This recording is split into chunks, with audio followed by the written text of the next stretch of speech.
नमस्कार दोस्तों, आज हम स्टार्ट करेंगे एसक्यूएल। एसक्यूएल होता क्या है, एसक्यूएल का यूज़ कहाँ होता है, हम एसक्यूएल को क्यों करते हैं, अपनी लाइफ में यूज क्यों करते हैं। तो हम आज इस एसक्यूएल के बारे में पढ़ेंगे। ये एसक्यूएल का जो ट्यूटोरियल लेसन है, ये इंट्रोडक्शन लेसन है। इसमें हम एसक्यूएल का इंट्रोडक्शन बताएंगे। ये डेटा का स्ट्रक्चर क्या होता है, डेटा कैसे दिखाई देता है एसक्यूएल में, और डेटा को कैसे कैटेगराइज कर देते हैं, database wise, categories wise, field wise and each cell wise. तो इस वीडियो में हम मैं आपको ये बताऊंगा कि RDBMS क्या होता है। RDBMS एसक्यूएल को लर्न करने से पहले सबसे पहले हमें जानना जरूरी है कि RDBMS होता क्या है। क्योंकि RDBMS आपने अच्छी तरह से समझ लिया तो आप बेटरली आप एसक्यूएल का जो स्ट्रक्चर एसक्यूएल पे जो वर्क करते हैं तो उसको ईजिली अंडरस्टैंड कर पाओगे। जब तक आप डेटा को ईजिली अंडरस्टैंड नहीं कर पाने के, तब तक आप एक्सपर्ट नहीं बन पाएंगे एसक्यूएल में, तो आपको इजीली अंडरस्टैंड नहीं हो पाने का। तो इसलिए आज हम स्टार्ट करते हैं कि RDBMS होता क्या है। RDBMS का जो फुल फॉर्म होता है रिलेशनल डेटाबेस मैनेजमेंट सिस्टम। तो रिलेशनल डेटाबेस मैनेजमेंट सिस्टम, इसका मतलब क्या है कि ये किसी डिफरेंट एंटिटीज़ के बीच में रिलेशनशिप क्रिएट करता है ये डेटाबेस। तो जो डेटाबेस है इसको बड़ी बड़ी कंपनियां भी यूज करती हैं। मतलब जैसे आज के टाइम में हमारे पास MS SQL सर्वर है, IBM DB2 है, पोस्टग्रे SQL है, और ओरेकल है, और माइक्रोसॉफ्ट एक्सेस है। ये सारे जो भी है RDBMS पर वर्क करते हैं, RDBMS के कॉन्सेप्ट पे वर्क करते हैं। RDBMS क्या करता है कि एक डेटाबेस बनाता है, तो डेटाबेस के अंदर डिफरेंट टेबल्स क्रिएट होती है, तो वो उन टेबल्स को एक रिलेशनशिप बनती है उन टेबल्स के बीच में, जिसको ईजिली अंडरस्टैंड हम कर पाते हैं। तो टेबल्स क्या होती है, टेबल्स के सपोज करो कि एक हमारे पास कोई स्टूडेंट है और उसका हमें एक टेबल क्रिएट करनी है। तो टेबल का स्ट्रक्चर क्या होता है, टेबल जो कंटेन करती है एक मल्टीपल रोज कंटेन करती है और मल्टीपल कॉलम्स कंटेन करती है। तो एसक्यूएल की लैंग्वेज में कॉलम्स को हम बोलते हैं टपल्स, टपल्स या फील्ड्स बोलते हैं या एट्रीब्यूट्स बोलते हैं, और जो रोज होते हैं उसको हम बोलते हैं रिकॉर्ड्स और टपल्स बोलते हैं। तो ये एट्रीब्यूट्स जो होते हैं ये होते हैं हमारे, जैसे हम एक्सेल यूज करते हैं, तो एक्सेल में हमारे पास जो हेडर होते हैं, हेडर के नेम को हम एट्रीब्यूट भी बोलते हैं, कॉलम भी बोल सकते हैं और फील्ड भी बोल सकते हैं। पर एसक्यूएल में हम इसको यहाँ पर एट्रीब्यूट या फील्ड बोलेंगे।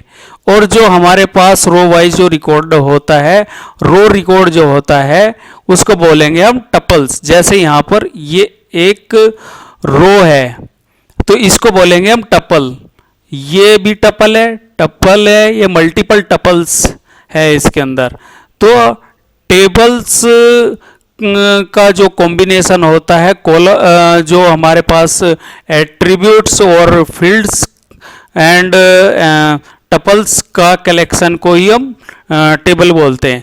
ऐसे ही फील्ड होता है, फील्ड वो मैंने आपको एक्सप्लेन कर दिया। रो, रिकॉर्ड और रो जो हमारे पास हम एक्सेल में यूज करते हैं कि रो इस पर्टिकुलर रो में ये है, तो वो एक पर्टिकुलर रिकॉर्ड को शो करता है। मतलब पर्टिकुलर रिकॉर्ड उसको एसक्यूएल में बोलते हैं टपल। और कॉलम एट्रीब्यूट है, जो ये वाला इसको बोलेंगे हम यहाँ कॉलम, बट इसको एट्रीब्यूट या फील्ड बोलेंगे। अब हम देखते हैं कि एक यहाँ पर क्वेश्चन है कि माइंड में कभी क्वेश्चन आता है कि व्हाट इज ए नल। ये बहुत मोस्ट इम्पोर्टेंट क्वेश्चन होता है एसक्यूएल में। नल क्या होता है, नल के बारे में क्या थ्योरी है, क्या है कि नल क्या हो सकता है। नल मीन्स कि कुछ खाली, कुछ भी नहीं, नल खत्म बिल्कुल, तो उसको नल बोलते हैं। तो अब सपोज करो कि हमारे पास ये एक टेबल है। सपोज करो कि एक टेबल है, तो इसमें जो ईच सेल्स है ये क्या रिकॉर्ड कंटेन कर रही है, ये एक नल रिकॉर्ड कंटेन कर रही है। ईच सेल नल रिकॉर्ड कंटेन कर रही है। सपोज करो कि मैं यहाँ पर 0 टाइप कर देता हूँ, तो ये इस सेल को हम नल वैल्यू नहीं बोलेंगे, ये एक 0 वैल्यू कंटेन कर रहा है। या हम यहाँ पर कोमा या डॉट टाइप कर देंगे तो तब भी ये नल नहीं है। नल का मीन्स ये है कि यहाँ पर ब्लैंक है, बिल्कुल ब्लैंक, नील है, कुछ भी नहीं है, तो उसको हम बोलते हैं नल एसक्यूएल में। और सपोज हमारे पास यहाँ पर नेम कुछ टाइप कर दिया हमने, तो ये इसको भी बोलेंगे ये एक वैल्यू है यहाँ पर। और इसको बोलेंगे, ये जो यहाँ पर इसको बोलेंगे नल वैल्यू। यहाँ पर ये जो सेल्स हैं ये नल वैल्यू कंटेन कर रही है। तो दोस्तों आई थिंक आप समझ गए होंगे कि नल क्या होता है, और आरडीबीएमएस के बारे में भी जान गए होंगे आरडीबीएमएस क्या होता है। आरडीबीएमएस ज़्यादा जनरली जैसे बैंकिंग सिस्टम होता है हमारा, तो बैंकिंग सिस्टम में भी हम आरडीबीएमएस ही यूज करते हैं। वहाँ पर एक रिलेशनशिप बनती है, एक कस्टमर होते हैं, कस्टमर की एक यूनिक आईडी बनती है जिसको हम बोलते हैं प्राइमरी की। और यूनिक आईडी उसका एड्रेस भी होता है, उसका नेम भी होता है, उसका अकाउंट नंबर होता है, और उसने क्या क्या डॉक्यूमेंट दिए हैं वो भी होता है, और उसने कितना डिपॉजिट कराया और क्रेडिट कराया, ये सारी इंफॉर्मेशन जो होती है तो उसका रिकॉर्ड बनता है। तो उसी से एक रिलेशनशिप में डेटाबेस बनता है। तो अब मैं आपको ये बताता हूँ कि रिलेशनशिप डेटाबेस में सपोज करो कि हमारे पास बहुत सारी एंटिटीज हो। एंटिटीज का मतलब क्या होता है कि एंटिटी कुछ भी हो सकती है, कोई नेम भी हो सकता है, एड्रेस भी हो सकता है, रोल नंबर भी हो सकता है, या सपोज करो कि कहीं पर हम कुछ ऑर्डर कर रहे हैं किसी चीज़ का, जैसे हम अमेज़ोन पे कुछ ऑर्डर करते हैं तो वहाँ पर भी एक ऑर्डर आईडी जनरेट होती है। आई थिंक आपने कभी भी मैसेज आया होगा तो आपका इस ऑर्डर आईडी से आपकी ये ऑर्डर कंफर्म कर लिया गया है। या सपोज करो कि आप कभी भी गैस बुकिंग करते हैं तो एक वे यूनिक नंबर ऑर्डर जनरेट करते हैं, तो वो यूनिक नंबर क्या होता है कि वो किसी अदर पे मैच नहीं करने का, वो सिर्फ यूनिकली है, तो वो किसी भी कहीं पर भी मैच नहीं करने का। जैसे हमारे पास नेम होते हैं, नेम में क्या होता है कि सपोज करो कि एक आशुतोष है, एक अरुण है, या एक कपिल नाम है। अब ये जो नाम है, कपिल किसी का भी नाम हो सकता है, अरुण किसी का भी नाम हो सकता है, ठीक है ना। तो ये की यूनिक रिकॉर्ड नहीं हो सकता है। तो यूनिक रिकॉर्ड वो होता है जहां पर वो डुप्लीकेट ही ना हो, यूनिक हो, उसके जैसा कुछ हो ही ना हो। तो जैसे अब यहाँ पर देखते हैं कि हमारे पास ये स्टूडेंट की एक टेबल है।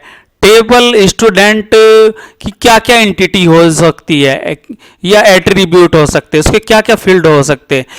Particular field multiple information contain करता है। जैसे नेम है तो नेम मल्टीपल हो सकते हैं, कुछ भी नाम हो सकता है, वो मल्टीपल नेम हो सकते हैं। ऐसे ही एड्रेस, उसका एड्रेस भी, स्टूडेंट का एड्रेस भी हो सकता है, रोल नंबर भी है। अब जैसे मैं अब यहाँ पर अब कह रहा था कि यूनिकनेस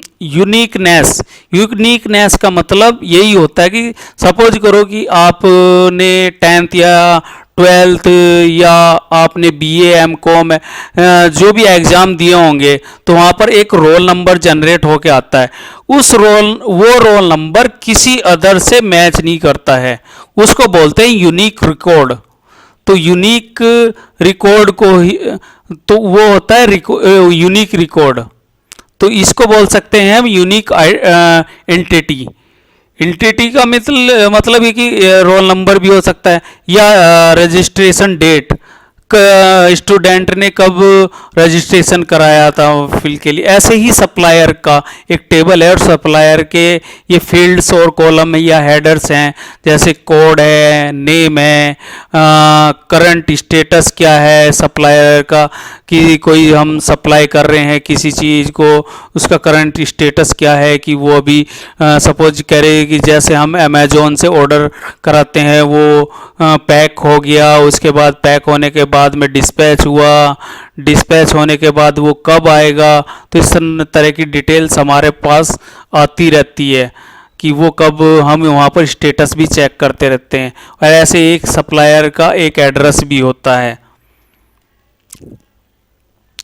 तो अभी आपने ये देखा कि हमारे पास स्ट्रक्चर क्या होता है डेटा का। स्ट्रक्चर में कुछ भी हो सकता है, जैसे हम एक्सेल में कभी भी डेटा देखते हैं तो वो एक यूनिक वे में, एक पर्टिकुलर ऑर्गेनाइज स्ट्रक्चर में डेटा होता है। जैसे मैं यहाँ पर आपको ये वाला टेबल दिखाता हूँ। इस टेबल में एक ऑर्गेनाइज वे में डेटा रखा हुआ है जिसको ईजिली अंडरस्टैंड कर सकते हैं हम। ईजिली अंडरस्टैंड कर सकते हैं कि जैसे ये इनवॉइस नंबर है, इनवॉइस नंबर जनरेट हुआ, कोई भी हम सेल्स करते हैं तो उसकी एक इनवॉइस जनरेट होती है, और डेट किस डेट में हुई है, उसका कोड वगैरह या एड्रेस, मतलब किस एड्रेस पे जाना है, ऑर्डर आईडी क्या जनरेट हुई इसकी, और सिटी कोड क्या है, और कि जैसे अमेजोन कंपनी है तो अमेजोन कंपनी अपना आप तो आई थिंक अपना आप तो कोरियर डिस्पैच नहीं करती है, तो वो थर्ड वेंडर कंपनी को कोरियर के लिए हायर करके रखते हैं। तो वो हायर मीन्स कि वे वहाँ पर किसी और कंपनी को अपना ये कि भाई प्रोडक्ट, हमारा प्रोडक्ट इस कस्टमर को जाना चाहिए। तो ये सारी डिटेल्स, ऐसे कोरियर कंपनी कौन सी है और उस प्रोडक्ट का प्राइस क्या है। तो जैसे मैंने आपको बताया कि एट्रीब्यूट, कॉलम या फील्ड्स, जो यहाँ पर जैसे हमने एक्सेल में डेटा देखा तो ये होता है एट्रीब्यूट, कॉलम भी बोल सकते हैं इसको, फील्ड भी बोल सकते हैं। और ये क्या होता है कि ये जो ये वाला रिकॉर्ड है इसको बोल सकते हैं रिकॉर्ड बोल सकते हैं, इसको टपल भी बोल सकते हैं। मैक्सिमम एक्सक्यूएल में इसको टपल ही बोला जाता है। तो हाय दोस्तों, आप इसमें कंफ्यूज ना होना, इसको टपल बोलते हैं या रिकॉर्ड बोल सकते हैं। ठीक है दोस्तों, अब देखो यहाँ पर जो डेटा है ना एक ऑर्गेनाइज वे में रखा हुआ है, यहाँ पर इजीली अंडरस्टैंड कर पाएंगे। हमारे पास कुछ भी अदर कुछ और डेटा होता तो इजीली अंडरस्टैंड नहीं कर पाते। तो इसका एक स्ट्रक्चर होता है, ये एक रिलेशन डेटाबेस बन गया है यहाँ पर, जिसको बोलते हैं RDBMS। RDBMS में एक रिलेशनशिप जनरेट हो रही है। RDBMS में रिलेशनशिप का जनरेट होने का मतलब क्या होता है कि सपोज करो कि एक ऑर्डर जनरेट हुआ, हमने अमेजोन की वेबसाइट पर गए, हमने एक ऑर्डर परचेज करने के लिए एक रिक्वेस्ट डाली, तो वहाँ पर एक ऑर्डर आईडी जनरेट हो गई। तो उसकी एक इनवॉइस नंबर भी जनरेट होता है, जो आपके जब जो आपका प्रोडक्ट है उसके साथ इनवॉइस नंबर भी आ जाता है। तो इस इनवॉइस नंबर जो होता है वो जो कोरियर कंपनी है उसके पास चला जाता है।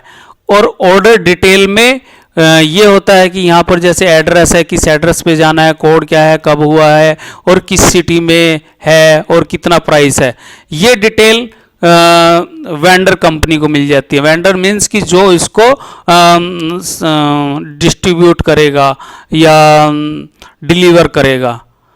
तो ये एक स्ट्रक्चर वे में डाटा हमारा प्रिपेयर होता है, इसी को बोलते हैं RDBS सिस्टम।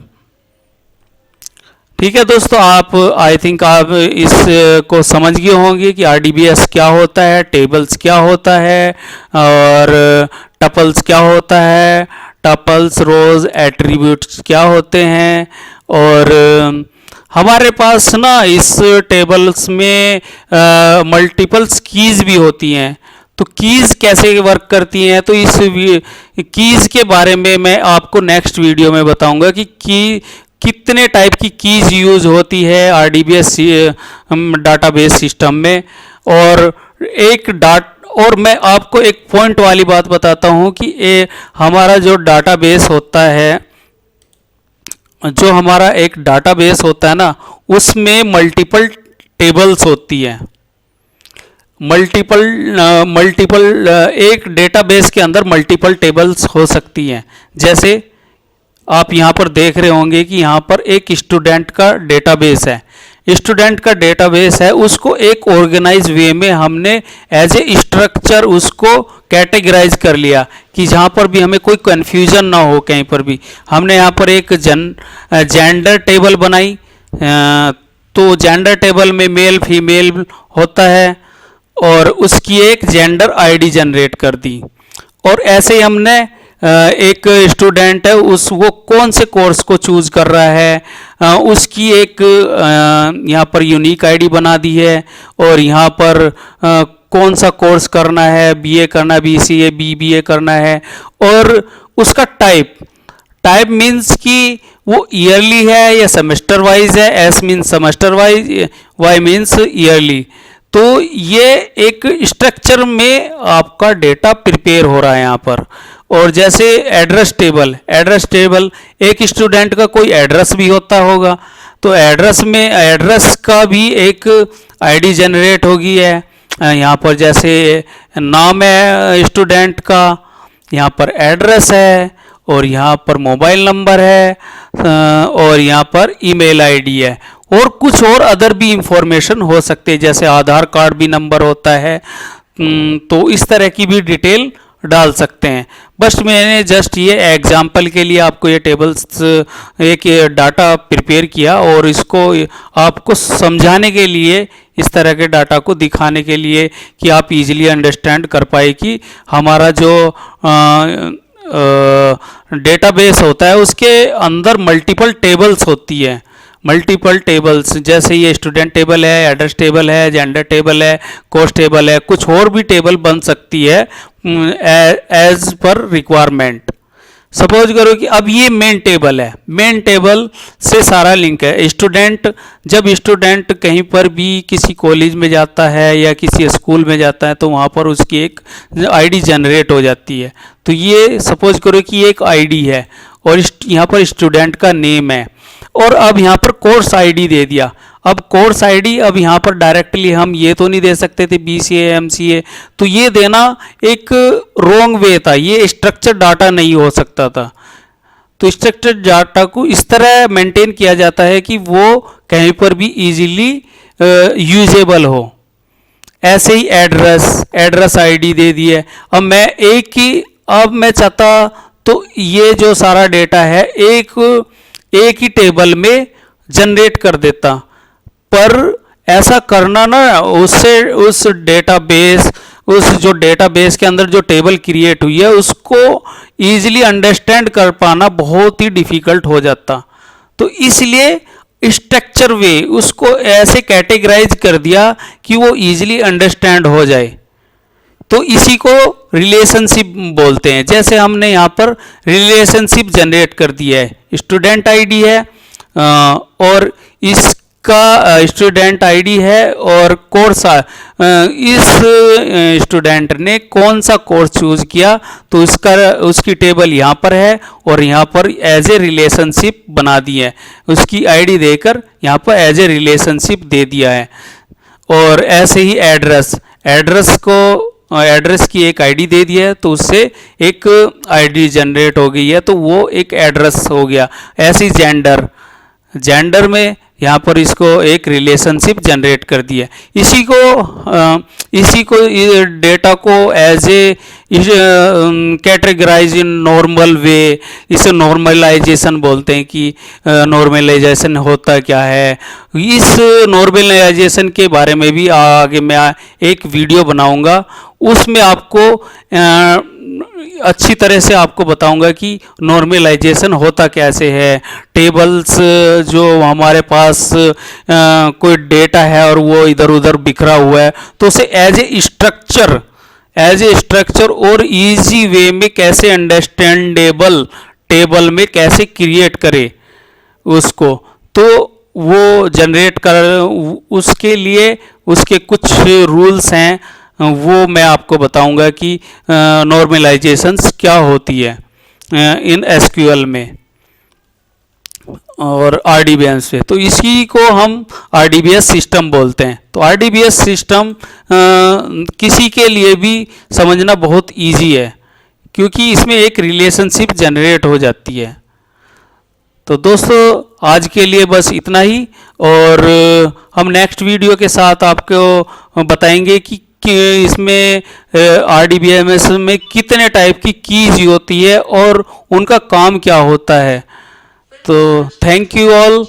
प्लीज़ हमारे जो एसक्यूएल की जो आने वाली वीडियोस है उनको देखने के लिए और बेटर नॉलेज गेन करने के लिए आप हमारा जो चैनल है नाहर कंप्यूटर, उसको आप सब्सक्राइब कर दो और शेयर कर दो और लाइक कर दो। शेयर करने से उस जब आप उसको शेयर करोगे या सब्सक्राइब करोगे या जो बेल घंटी वाला बटन है उसको प्रेस करोगे, तो आपके पास जो हमारी नई वीडियोस आएगी तो वो आपको ये सबसे पहले नोटिफिकेशन में शो हो जाएगा। तो थैंक यू ऑल।